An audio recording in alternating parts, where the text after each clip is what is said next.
We're entering one of the quieter, more insider-feeling sections of Trousdale Estates now, where the neighborhood shifts away from pure spectacle and into something more private, more residential, and in many ways, more revealing of what made Trousdale so important in the first place. This is Chalette Drive, a street that feels understated in the best Beverly Hills way.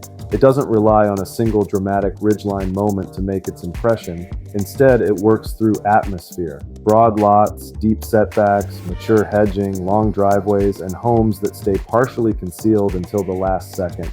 Chalette feels calm, composed, and deeply exclusive, the kind of street that gives you the sense that privacy here was never an afterthought. It was part of the original plan.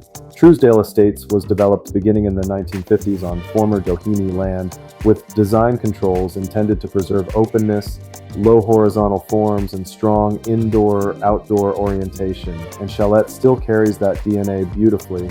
There's also one of the best origin stories in the neighborhood attached to this street. Chalette Drive is widely said to have been named after Paul Trousdale's dog, which gives this address a slightly more personal and whimsical place in the history of the tract.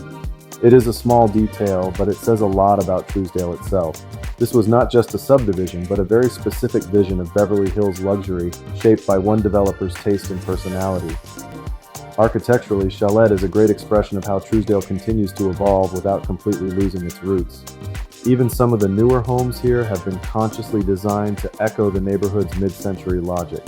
Protected courtyard entries, strong horizontal lines, glassy rear elevations, and that classic sequence where the house feels discreet from the street and then suddenly opens to light, garden, pool, and view.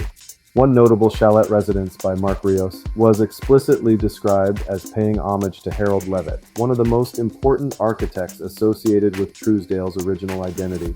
As you drive through Chalette, that's really the character to notice. This is not the loudest street in Trousdale. It is one of the most refined. It feels like the neighborhood stripped back to its essentials: privacy, proportion, calm, and architecture that doesn't need to over-explain itself. And